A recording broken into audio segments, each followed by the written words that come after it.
The air hung heavy with the stench of decay. Our ragtag group of survivors stood at the edge of a chasm. A rickety rope bridge groaning under the weight of our hopes was all that separated us from safety. Behind us, the relentless horde of mutant zombies closed in. We were trapped. Hope seemed to dwindle with each passing second. We were out of options, out of time. The bridge was our only way out. It was cross or be devoured. 17 minutes. That's all we had. 17 minutes before the ravenous horde upon us. Panic swelled in my chest. The bridge swayed precariously in the wind, a constant reminder of the danger we faced. It was a death trap, barely able to hold the weight of 2 people at a time. To make matters worse, the darkness was almost complete. The moon, hidden behind a thick blanket of clouds, provided no solace.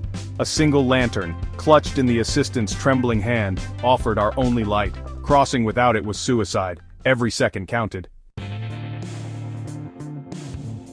We huddled together, fear lending an urgency to our hushed whispers. The darkness around us felt almost tangible, pressing in from all sides. Each of us assessed the situation, our minds racing to find a solution.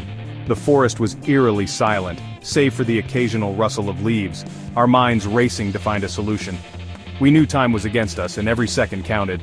I, the intern, could cross the bridge in a minute, my agility a small comfort. But speed alone wouldn't solve our problem. The assistant, burdened by the lantern, would take 2. The light was essential, but it also slowed us down. The janitor, a mountain of a man, lumbered along at a pace that would take him 5 minutes. His strength was unmatched, but his speed was a concern. And then there was the professor, his frail frame slowed by age and terror, needing a full 10 minutes to cross. His wisdom was invaluable, but his physical limitations were a challenge. It was a logistical nightmare. The bridge was narrow and the night was unforgiving. How could we possibly get everyone across in time, with only 2 able to cross at once and the single lantern as our lifeline? The weight of the situation pressed heavily on our shoulders, but giving in to despair was not an option. We had to stay focused and think clearly. We had to find a way. Our survival depended on it, and we were determined to overcome this challenge together. Section 4, the escape plan, a race against time. Suddenly, a spark of hope ignited in the darkness. It was a tiny flicker, but it was enough to light the way forward. We had been in the shadows for too long, and now, finally, there was a glimmer of a way out. A plan began to form, a risky but calculated gamble with time. Every second counted, and we couldn't afford to waste even one. The stakes were high, and the margin for error was razor thin. It was audacious, but it just might work. We looked at each other, our faces illuminated by the pale moonlight, and nodded in silent agreement. There was no turning back now. "I'll go first with the assistant," I whispered, my voice firm despite the tremor in my heart. 2 minutes. That's all it would take for us to reach the other side. We had practiced this countless times, but the reality of the situation made my heart race. That's all it would take for us to reach the other side. The path was treacherous, filled with unseen obstacles, but we had no choice. We had to move swiftly and silently. I would then sprint back with the lantern, adding another minute to the clock. The light from the lantern would guide the others, a beacon in the darkness. We were at 3 minutes. The tension was palpable, every second stretching into an eternity. We held our breath, waiting for the signal. The janitor and the professor, our slowest members, would then cross together. They moved carefully, each step deliberate, as the rest of us watched anxiously.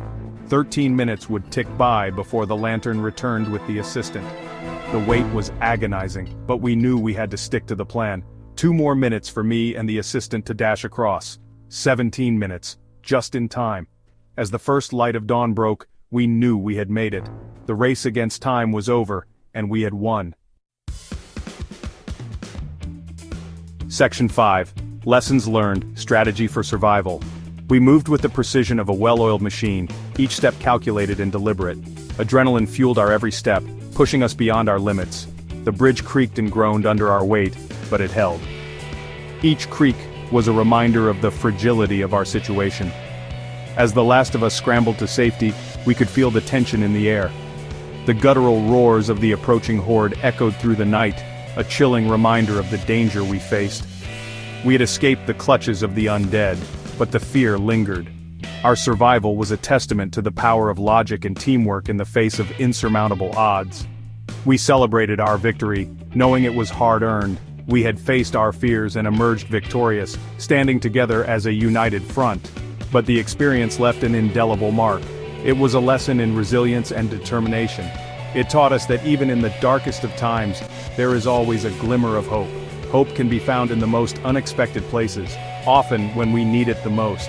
It taught us the importance of strategy, of planning and executing with precision, of using our strengths to overcome obstacles, no matter how daunting they may seem. Most importantly, it taught us that when survival is on the line, every second counts. Every decision, every action can mean the difference between life and death.